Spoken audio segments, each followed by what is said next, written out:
बिस्मिल्लाहिर्रहमानिर्रहीम। जी, हमने कल चैप्टर नंबर 5 देखा था। चैप्टर नंबर 5 के अंदर हमने माइक्रोसॉफ्ट एसेस के बारे में देखा कि माइक्रोसॉफ्ट एसेस क्या है, माइक्रोसॉफ्ट एसेस का इंट्रोडक्शन देखा, उसके बाद माइक्रोसॉफ्ट एसेस के कंपोनेंट्स देखे, उसके बाद हमने देखा कि माइक्रोसॉफ्ट का इंटरफेस क्या है। आज चैप्टर नंबर 6 स्टार्ट करेंगे। चैप्टर नंबर 6 के अंदर हम ये टॉपिक कवर करेंगे। इन टॉपिक के अंदर इंट्रोडक्शन टू एमएस का एसेस का इंट्रोडक्शन, टेबल्स क्या होते हैं, डिग्री क्या होती है, कार्डिनलिटी क्या होती है, टेबल का व्यू क्या होता है, या फील्ड प्रॉपर्टीज के डिजाइन व्यू क्या होते हैं। सबसे पहले बात कर लेते हैं माइक्रोसॉफ्ट एसेस के इंट्रोडक्शन की। वो कहता है माइक्रोसॉफ्ट एसेस क्या है। ये एक आपकी आईडीई है, यानी एक इंटीग्रेटेड डेवलपमेंट एनवायरनमेंट है। ऐसा एनवायरनमेंट जिसके अंदर आप प्रोग्राम को क्रिएट एंड राइट करते हैं, वो आपका एक आईडीई होता है। उसके बाद दूसरे पॉइंट के अंदर मैंने कहा कि ये आपका ग्राफिकल यूजर इंटरफेस है, यानी ऐसा इंटरफेस जिसके अंदर मेन्यूज और आइकन्स बने हुए हैं। आप इन मेन्यूज और आइकन पे क्लिक करते हुए इवेंट जो है वो क्रिएट करते हैं। उसके बाद मैंने लिखा Microsoft access is a powerful database management system. मैंने कहा जो आपकी माइक्रोसॉफ्ट एसेस है, ये आपकी एक पावरफुल डेटाबेस मैनेजमेंट सिस्टम है। यानी डेटाबेस और डेटाबेस मैनेजमेंट सिस्टम क्या होता है, दोनों डिफरेंट थिंग्स है। उसके बाद मैंने लिखा provide the facility for searching, sorting and retrieving data. मैंने कहा आपकी जो एम एस एस एस है, इसका फीचर ये है कि डाटा को सर्च करने के लिए, डाटा को सॉर्ट करने के लिए और डाटा को रीड्राइव करने के लिए इस्तेमाल की जाती है। इसके बाद बात कर लेते हैं इंट्रोडक्शन इनटू टेबल्स। टेबल्स का इंट्रोडक्शन क्या है। टेबल्स क्या होते हैं। टेबल्स आपकी डेटाबेस के ऑब्जेक्ट्स हैं। ये आपके फंडामेंटल ऑब्जेक्ट्स होते हैं, यानी बेसिक ऑब्जेक्ट हैं डेटाबेस के। टेबल कंस्ट्रेंट करता है आपकी रोज एंड कॉलम्स में। एक टेबल के अंदर रोज एंड कॉलम्स होती हैं। Base of relationship database management system, वो कहता है जो आपकी इसकी बेस है, टेबल जो है वो बेस है किसकी, रिलेशनल डेटाबेस की। रिलेशनल डेटाबेस क्या होती है, जिसके अंदर टेबल्स हो उसको हम रिलेशनल डेटाबेस कहते हैं। उसके बाद टेबल का दूसरा नाम क्या है, रिलेशन। टेबल को हम रिलेशन भी कह सकते हैं। इसके बाद बात कर लेते हैं कैरेक्टरिस्टिक्स ऑफ टेबल की, यानी टेबल के अंदर जो कैरेक्टरिस्टिक्स हैं वो क्या होती हैं। वो कहता है each field of the table contain only one value. वो कहता है टेबल के अंदर जितनी भी आपकी फील्ड हैं, यानी जितने भी बॉक्सेस हैं, हर बॉक्सेस के आपको एक ही वैल्यू जो है वो असाइन की गई है। Each column has a distinct name. वो कहता है हर जो कॉलम है वो आपका डिस्टिंक्ट नेम के साथ है। The order of the column and rows is insignificant. वो कहता है रोज और कॉलम्स का जो ऑर्डर है वो इनसिग्निफिकेंट है, आप उसको किसी भी तरीके से मेंटेन कर सकते हैं। उसके बाद वो कहता है each row represent a distinct record. वो कहता है हर रो जो है वो आपका एक डिस्टिंक्ट रिकॉर्ड होती है। उसके बाद बात कर लेते हैं डिग्री ऑफ रिलेशन की। वो कहता है डिग्री ऑफ रिलेशन क्या है। वो कहता है आपके टेबल्स के अंदर जितनी फील्ड्स होंगी या जितने भी एट्रीब्यूट्स होंगे, वो उसकी क्या क्या कहलाएगी, डिग्री ऑफ रिलेशन कहलाएगी। लेट्स सपोज एक टेबल है, एक टेबल के अंदर 3/4 का डिग्री है, यानी 3 रोज हैं और 4 कॉलम्स हैं, तो उसकी डिग्री क्या होगी, 3/4। एक टेबल है उसके अंदर 4 रोज हैं और 5 कॉलम्स हैं, उसकी 4/5। ठीक है, ये आपकी डिग्री ऑफ रिलेशन कहलाती है। डिग्री ऑफ रिलेशन जो है वो कहता है आपकी कभी भी चेंज नहीं होती। जब आप टेबल बना लेते हो तो आपकी जो डिग्री ऑफ रिलेशनशिप है वो डिफाइंड हो जाती है। उसके बाद वो कहता है रिलेशनशिप विद 3 फील्ड। वो कहता है अगर एक रिलेशनशिप के अंदर 3 फील्ड है या 3 रोज हैं या 3 ही कॉलम्स हैं, तो उसकी डिग्री क्या होगी, 3 होगी। ठीक है।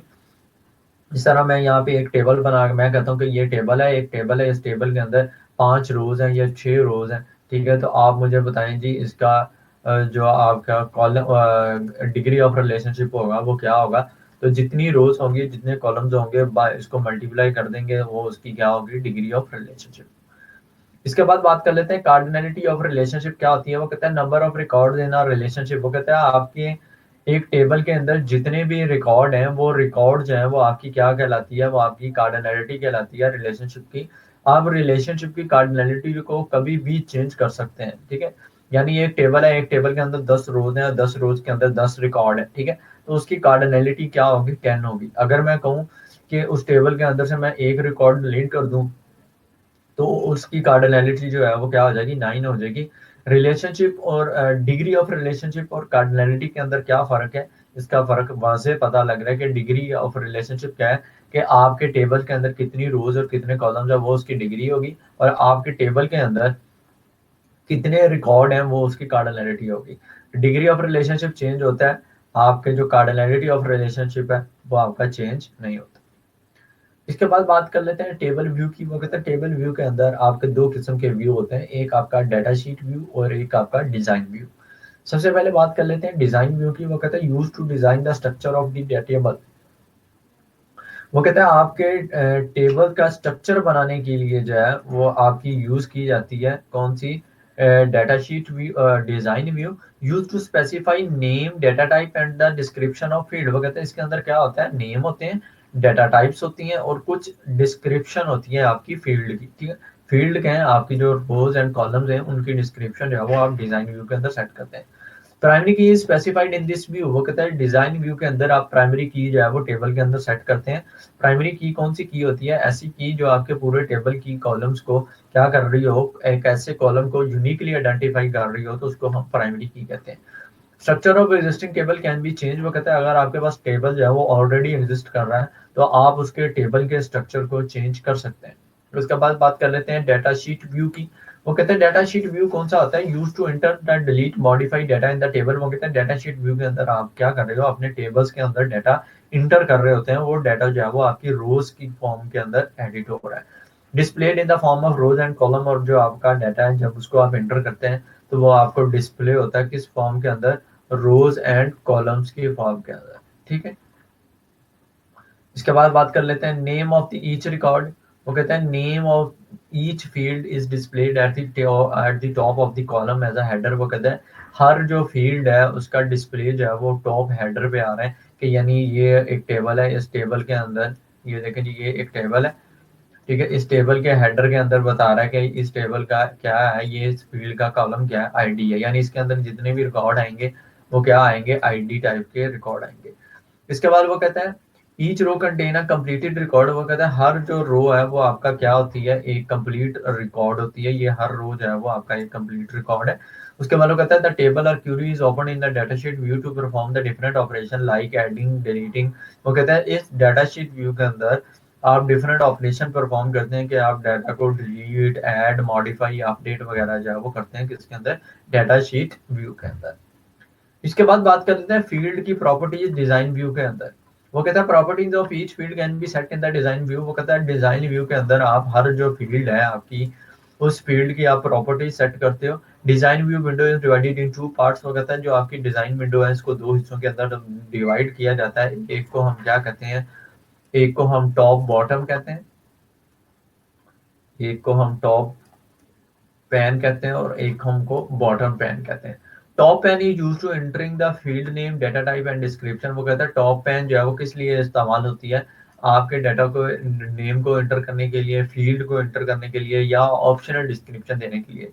Bottom pan is use specifying the field properties. वो कहता है बॉटम जो है ये यूज होती है आपकी फील्ड की प्रॉपर्टीज, स्पेसिफिक प्रॉपर्टीज के लिए। इसके बाद बात कर लेते हैं टॉप पेन के अंदर क्या होता है और बॉटम पेन के अंदर क्या होता है। मैंने सारी डिस्क्रिप्शन दी है। टॉप पेन के अंदर आप फील्ड का नेम देते हो, यानी वो फील्ड के अंदर जो कॉलम्स रिप्रेजेंट हो रहे होते हैं, कॉलम्स क्या ना, वो कहते हैं कॉलम्स की जो लेंथ है वो 64 कैरेक्टर से ज्यादा नहीं होनी चाहिए। स्पेस में not be but not be recommended.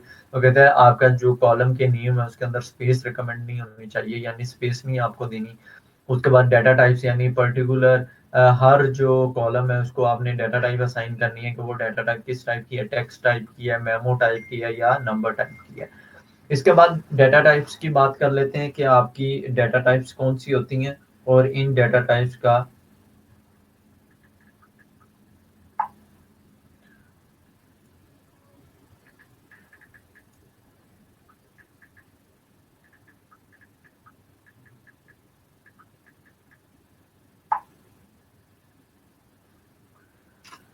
इसके बाद बात कर लेते हैं डाटा टाइप्स। डाटा टाइप्स क्या होती हैं एमएसएस के अंदर और इन डाटा टाइप्स की कौन कौन सी डाटा टाइप्स हैं। सबसे पहले आपकी टेक्स्ट टाइप डाटा टाइप है। टेक्स्ट टाइप डाटा जो है वो अल्फाबेट्स, नंबर्स और स्पेशल कैरेक्टर्स को स्टोर कराने के लिए यूज की जाती है। बाय डिफॉल्ट इसके अंदर 50 कैरेक्टर्स होते हैं और हर आपका जो मोर मैक्सिमम कैरेक्टर जो है इसके अंदर कितने आ सकते हैं, 255 कैरेक्टर आप स्टोर कर सकते हैं। उसके बाद मेमोज है, field can store up to 64,000 characters. वो कहता है मेमोज के अंदर आप 64,000 कैरेक्टर्स जो है वो सेव कर देते हैं। Normally use to store comments. वो कहता है मोस्टली इसको हम कब यूज करते हैं, जब हमने किसी प्रोडक्ट की या किसी भी चीज के कमेंट्स जो है वो देने के लिए हम ये डाटा टाइप यूज करते हैं मेमो। इसके बाद नंबर्स हैं, न्यूमेरिक टाइप के डाटा को स्टोर करने के लिए यूज किया जाता है। उसके बाद डेट एंड टाइम है, डेट एंड टाइम डेट को स्टोर करने के लिए या टाइम को स्टोर करने के लिए यूज की जाती है। उसके बाद ऑटो नंबर्स हैं, ये ऑटो नंबर्स आपके आईडीज वगैरह के लिए यूज किए जाते हैं। जब आपने ऑटोमेटिकली कोई रिकॉर्ड जो है वो कोई आईडी जो है वो जनरेट करानी है या ऑटोमेटिकली मेंबरशिप क्रिएट करनी है, तो उसका जो लिए आप ऑटो नंबर यूज करते हैं। उसके बाद यस या नो है, ये आपने ट्रू या फॉल्स की फॉर्म के अंदर ये आप डाटा टाइप यूज करते हैं। उसके बाद आपकी एक डाटा टाइप है जिसको हम OLI ऑब्जेक्ट कहते हैं। ये आपकी इंपॉर्टेंट शॉर्ट क्वेश्चन आता है कि डिफाइन OLI ऑब्जेक्ट। OLI का मतलब क्या है? Object linking and embedding. वो कहते हैं use to embed object from the application MS Word SS Excel on the image file. वो कहता है आपने क्या करना है, आपकी जो MS एक्सेल वर्ड की जो फाइल्स हैं, इन फाइल्स इन एप्लीकेशंस को एम्बेड करने के लिए OLI का ऑब्जेक्ट वो यूज किया जाता है। उसके बाद बात कर लेते हैं हाइपरलिंक। हाइपरलिंक का मतलब क्या है? वो कहता है हाइपरलिंक जो है वो आपका एक ऐसा लिंक होता है जिस पे क्लिक करने के बाद वो आपको किसी और पेज पे जो है वो ले जाता है। इसको हम हाइपरलिंक कहते हैं। इसके बाद बात कर लेते हैं जी फील्ड साइज क्या होता है। वो कहते हैं use the number of characters needed in the text और फील्ड। वो कहता है फील्ड साइज क्या है कि आप मेरे पास लेट्स सपोज ये एक टेबल है, ठीक है, इस टेबल के अंदर मेरे पास ये 3 फील्ड, ठीक है, मैं इन तीनों फील्ड का क्या कर दूं, साइज जो है वो डिफाइन कर दूं कि इन तीनों फील्ड्स का साइज जो है वो ये है, ये आपकी क्या कहलाएगी? फील्ड साइज कहलाएगी। उसके बाद बात कर लेते हैं फील्ड वैलिडेशन रूल क्या है। वो कहता है हर फील्ड को आप वैलिडेट कर दो कि इसके अंदर जो है वो इस टाइप का जो है वो मैसेज जो है वो जाना चाहिए। लेट्स सपोज अब मेरे पास ये एक फील्ड है, ठीक है, मैं कहता हूँ कि इस फील्ड के अंदर जो है वो सिर्फ कैरेक्टर्स यानी नेम टाइप का डाटा जो है वो जाना चाहिए, ठीक है। अगर इसके अंदर यूजर जो है वो किसी और टाइप का डाटा जो है वो एंटर करेगा तो यूजर को एरर मैसेज डिस्प्ले होगा कि ये एरर मैसेज की ये चीज जो है वो आपकी रॉन्ग है, आप इसको ठीक करें। उसके बाद बात कर लेते हैं फ्रीजिंग कॉलम्स क्या होते हैं। वो कहते हैं help the user to centre column easily if the data sheet has many column required columns are not visible. वो कहते हैं इसके अंदर क्या होता है, आपको मेनी कॉलम जो है वो आपको दिखाई दे रहे होते हैं, लेकिन उसमें से कुछ कॉलम जो है वो आपके फ्रीज कर दिए जाते हैं जिसको आप विजिबल नहीं कर सकते, उनको हम क्या कहते हैं? फ्रीजिंग कॉलम्स कहते हैं। उसके बाद हिडन कॉलम्स क्या कौन से होते हैं? Columns can not be hidden from the data sheet view temporary. वो कहते हैं ये आपकी डाटा शीट व्यू के अंदर टेम्परेरी तौर पे हिडन किए जाते हैं। They can not be deleted from the database, और ये डाटाबेस के अंदर डिलीट नहीं किए जाते, टेम्परेरी तौर पे हाइड कर दिए जाते हैं, किसी को नजर नहीं आते। इसके बाद बात कर लेते हैं जी इनपुट मास्क क्या है। वो कहता है control the values to the record and sets in the specific format. वो कहता है इनपुट मास्क क्या काम करता है, ये आपकी फील्ड के अंदर आपके एक रिकॉर्ड के अंदर वैल्यू को कंट्रोल करता है कि स्पेसिफिक फॉर्मेट टाइप का जो है वो डाटा जाना चाहिए। उसके बाद वो कहता है default value can be in the form of the already appear in the field use inter data. वो कहता है हर फील्ड के अंदर जो है वो इनपुट मास्क लगाए और उसको एक फॉर्मेट दिया कि आपने इस टाइप का डाटा लेना है। या लेट्स सपोज कि ये एक ईमेल की फील्ड है, अब इस ईमेल की फील्ड में उसने इनपुट मास्क दे दिया कि इसकी इनपुट है वो किस टाइप की होनी चाहिए? ईमेल टाइप की होनी चाहिए, यानी @ इसके बाद जीमेल या .com किसी भी लिहाज से जो है वो होनी चाहिए। ये आपकी क्या है? आपकी इनपुट मास्क है। इसके बाद बात कर लेते हैं रेफरेंशियल इंटेग्रिटी क्या होती है।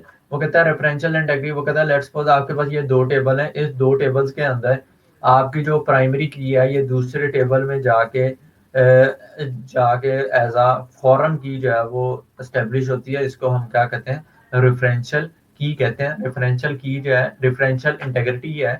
रेफरेंशियल इंटेग्रिटी को आप किस तरह से अचीव करते हैं? रेफरेंशियल इंटेग्रिटी को आप जब प्राइमरी की से एज अ फॉरेन की पे ले जाते हैं, एक टेबल के अंदर एक प्राइमरी की है, यानी ये आपकी एक पीके है, प्राइमरी की है, और इसको आप एज अ यहाँ पे फॉरेन की ले जाते हो, तो ये आपकी क्या होगी? रेफरेंशियल इंटेग्रिटी जो है वो अटेन हो गई।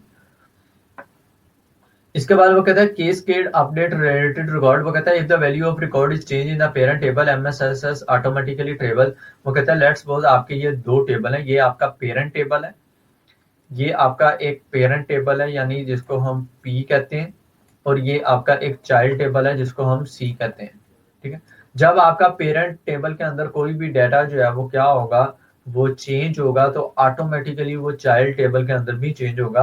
अगर वो डिलीट होगा चाइल्ड टेबल के अंदर तो वो ऑटोमेटिकली जो है वो पेरेंट टेबल के अंदर कोई ना कोई इम्पैक्ट देगा, ठीक है जी। जिस तरह रोल नंबर 3 जो है वो अगर पेरेंट टेबल के अंदर है, वो रोल नंबर 3 को मैं डिलीट कर देता हूँ, तो वो रोल नंबर 3 जो है वो चाइल्ड के अंदर जाके भी डिलीट हो जाएगा। इसको हम क्या कहते हैं, कैस्केड अप रिलेटेड कॉल।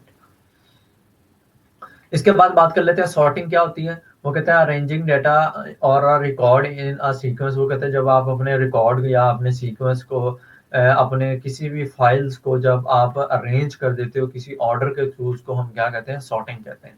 उसके बाद बात कर लेते हैं फिल्टर की। फिल्टर क्या होते हैं, जब आप अपने डेटा को फिल्टर आउट करते हो किसी वैल्यूज के थ्रू। लेट्स सपोज आप डिफरेंट वेबसाइट्स पे जाते हैं, वहां पे लिखा होता है फिल्टर ऐड। जब आप फिल्टर ऐड पे क्लिक करते हैं तो आपको डिफरेंट जो है वो इनपुट्स देते हैं। आप एक और डिफरेंट इनपुट्स देने के बाद जो आप इनपुट्स देते हो उसके अगेंस्ट ही वो आपको चीजें दिखाता है फिल्टर आउट करके। ठीक है, इसको हम कहते हैं फिल्टर। फिल्टर जो है वो आपके दो किस्म के होते हैं, एक आपका सिलेक्शन फिल्टर होता है और एक आपका फिल्टर बाय फॉर्म होता है। Use filter record identically data values वो कहते हैं, इसके अंदर आपको डेटा वैल्यूज जो है वो बताई जाती हैं, आप उन डेटा वैल्यूज के अगेंस्ट जो है वो सिलेक्शन करते हैं। फिल्टर बाय फॉर्म के अंदर क्या होता है कि यूजर को डिफिकल्ट होता है वो रिकॉर्ड को फाइंड करने के लिए, क्योंकि वहां पे ऑलरेडी इतने ही प्रोडक्ट आ रहे होते हैं, इतनी चीजें आ रही होती हैं सेम प्राइसेस के अंदर, सेम ब्रांड्स के अंदर। तो फिर आप फॉर्म के जरिए जो है वो फिल्टर आउट कर सकते हैं। इसके बाद बात कर लेते हैं क्यूरी क्या होती है।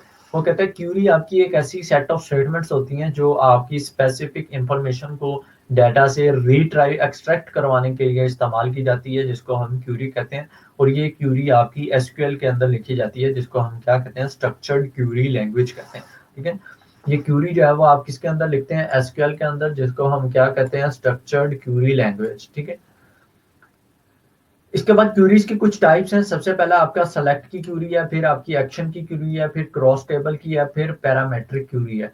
सिलेक्शन की क्यूरी क्या है, जब आपने सम करना है या आपने एवरेज निकालनी है या आपने किसी टेबल में से कोई चीजें सेलेक्ट करनी है, तो उसके लिए आप सेलेक्ट की क्यूरी टू करते हैं। अगर आपने कोई एक्शन परफॉर्म करना है, लेट्स वो टेबल में से कोई रिकॉर्ड ऐड कराना है, डिलीट कराना है या एडिट कराना है, उसके लिए आप एक्शन की क्यूरी यूज करते हैं।